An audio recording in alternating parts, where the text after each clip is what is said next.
Si existe alguna pregunta, Pedro, por favor. Bueno, yo más que una pregunta lo que quería es hacer una observación.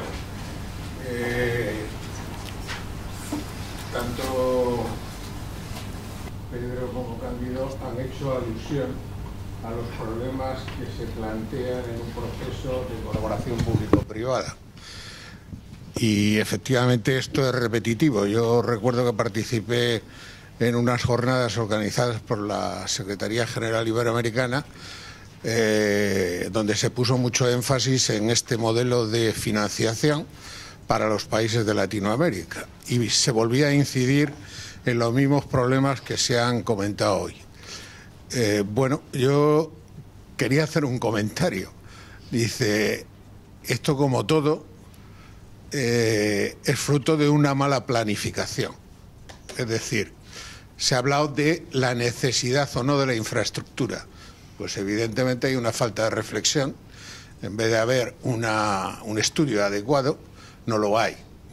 Ahí se ha hablado de los problemas de la existencia de determinado tipo de riesgos.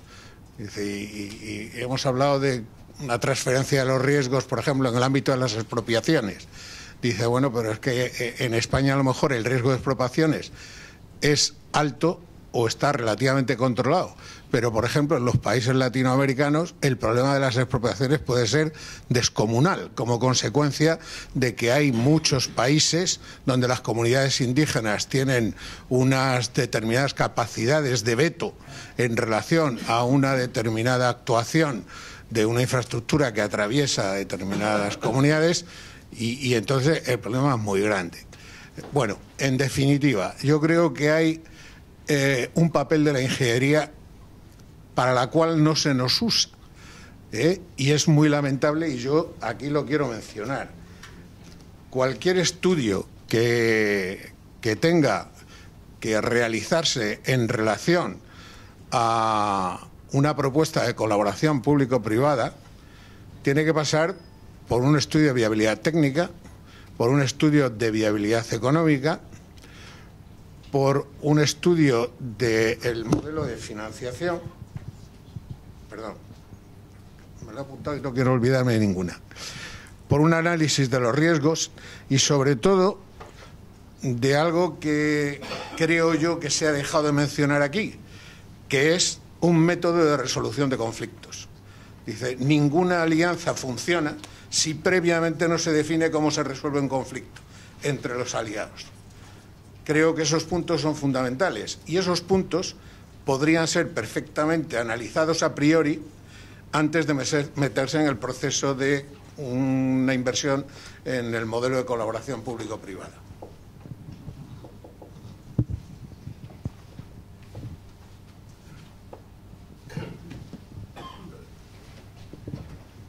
Yo estoy totalmente de acuerdo con lo que has dicho. El problema de la resolución es que estamos acostumbrados a que el que concede decide.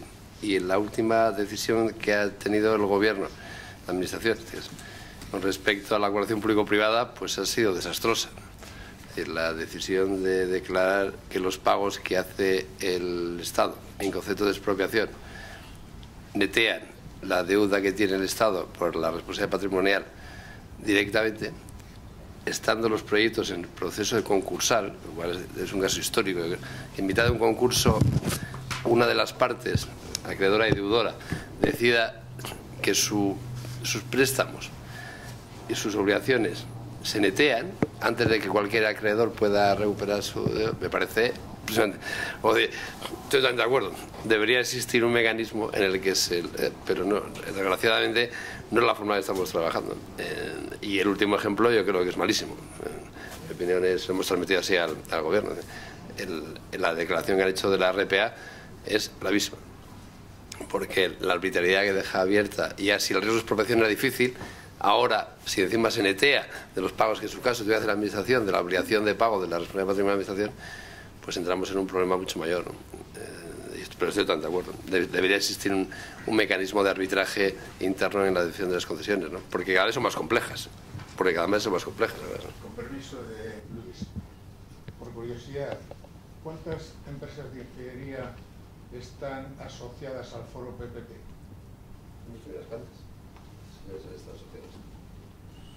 Me gustaría que estuvieras casado. Ahora mismo no me acuerdo cuántas. Creo que se cuentan con los dedos de la mano. Sí.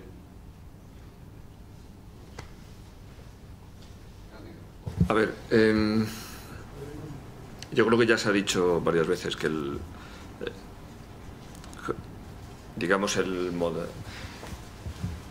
desde la gestión directa por un propio servicio de una administración hasta un modelo de colaboración público-privada como los que hemos conocido en los últimos años, hay, digamos, una evolución, una serie de cambios muy relevantes con todo lo que han pasado por medio.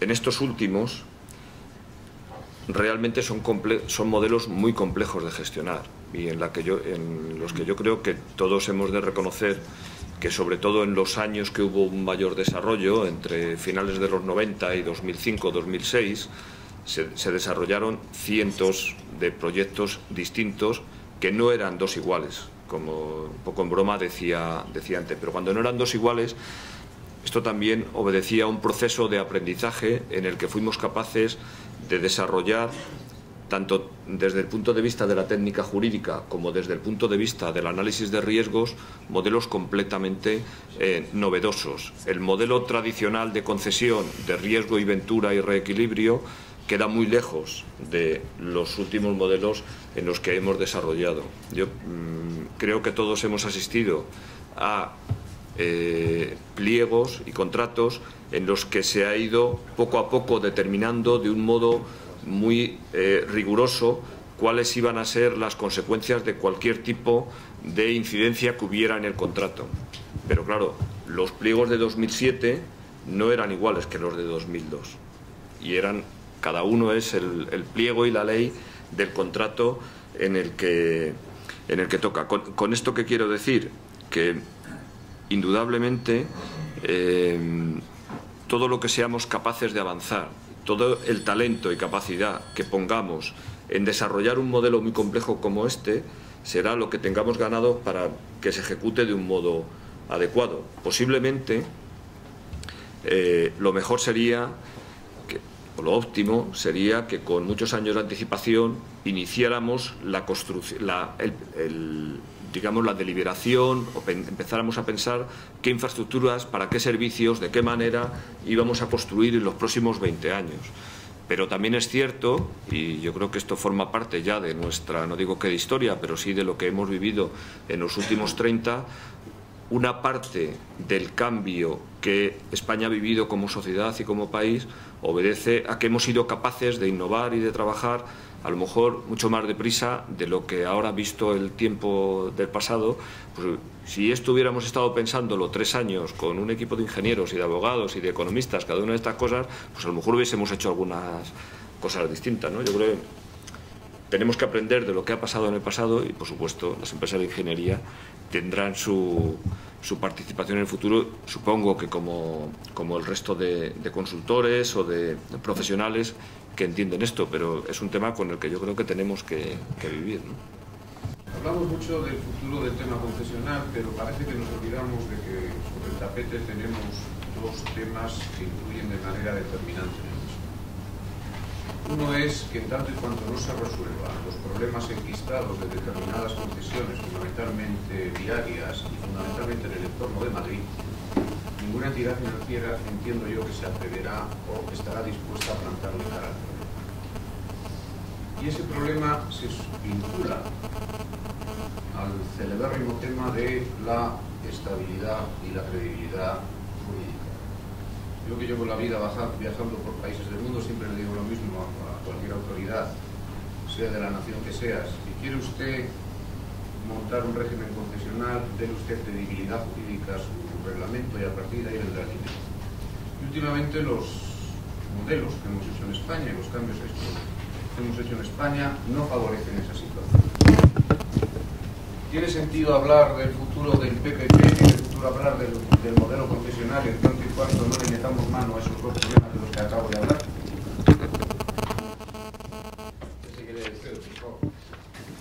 Claramente no, estoy de acuerdo.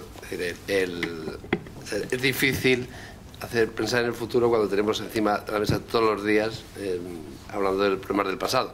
Y cuando se habla de no solamente problemas de infraestructuras, aeropuertos sin aviones. Hay un tramo, lo conocéis, de alta velocidad no desarrollada por el Estado, sino por una comunidad autónoma, que está hecho dos partes sin conexión y se morirá y se gastará una fortuna, cientos de millones. Eso no ayuda. Y además la seguridad jurídica, que también ha sido caso, no solamente en el tema de autopistas. El problema es que existe en muchos proyectos de ayuntamientos y comunidades donde deciden dejar de pagar. Pero ¿cómo? No, bueno, es que no tengo dinero, pero si esto es un contrato, esto no es una idea, es decir, es un desarrollo. Es que la factura ya sé que está hecha, pero hay que pagarla. No, todos esos temas yo creo es una imagen penosa y que van a influir claramente en el futuro. Tenemos que resolverlo. ¿Sí? Eso lo hemos transmitido a la Administración. El pasado hay que resolverlo adecuadamente.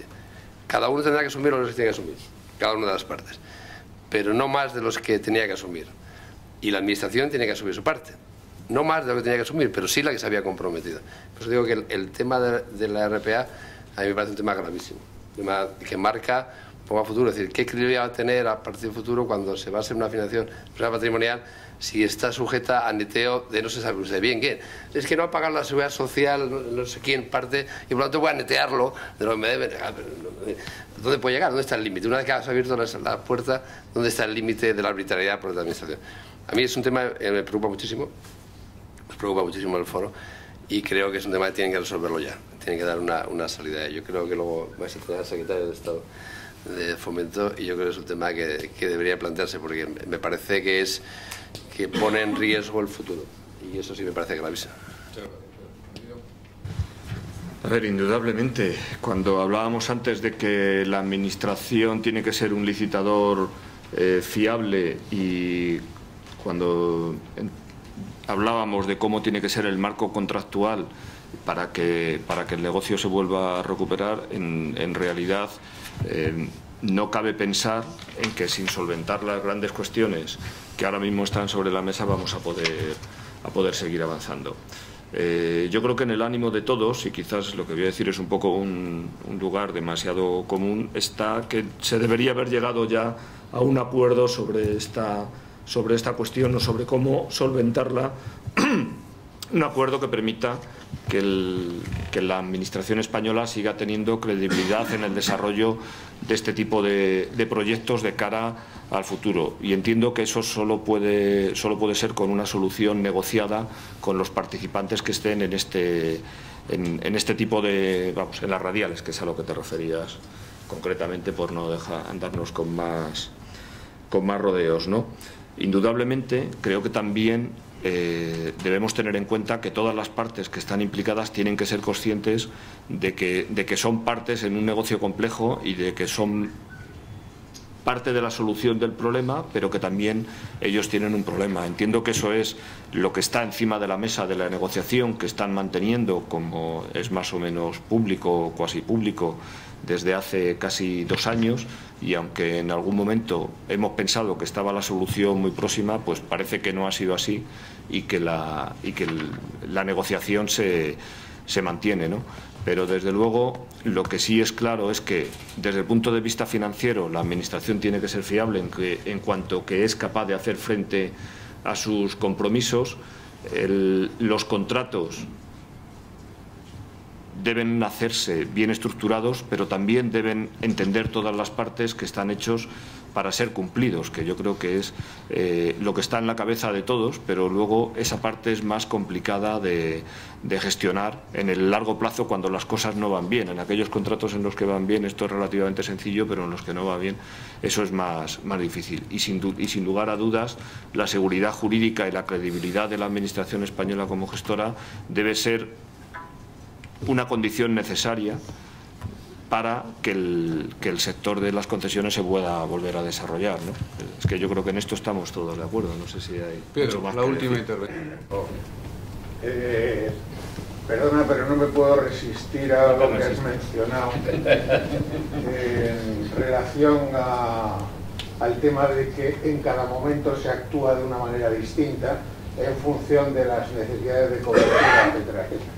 Lamentablemente ahora estamos pagando las consecuencias, ¿eh? Estamos teniendo, como muy bien decía Pedro, aeropuertos sin aviones, líneas de ferrocarril sin posibilidad de explotación, o ruinosas, etcétera, etcétera. Eso se hubiera evitado si hubiera habido una determinada planificación. Ahora estamos en un momento en que la inversión está prácticamente reducida a cero, lamentablemente. El otro día tuvimos una reunión con su secretario de Estado de Fomento y nos hizo una descripción de cuáles eran las inversiones previstas para el 2014 y la verdad es que, bueno, pues salimos de allí llorando porque no había nada de nada, ¿no? Ahora quizás en este momento podría ser un momento de pensar y de planificar, pero sin embargo hemos intentado transmitir este discurso a las administraciones públicas, tanto autonómicas como la administración central, y bueno, lo escuchan, dicen que sí, que lo reconocen, pero no se hace absolutamente nada. Yo creo que con este panorama, dentro de X años, volveremos a repetir los mismos errores que estamos sufriendo y padeciendo. Y esto al final, quien lo paga, somos los usuarios y los ciudadanos. Bueno, a ver,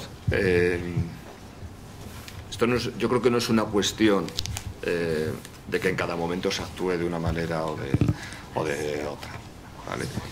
Esto es una cuestión de que en un momento determinado la sociedad, la economía española, la administración española eran conscientes de que teníamos un gran déficit de infraestructuras que había que cubrir. No voy a entrar a calificar si una por una eran las adecuadas o no. Supongo que había algunas que eran muy necesarias, otras menos necesarias, y por lo que los hechos han demostrado, algunas otras que eran prescindibles. No lo pongo en duda.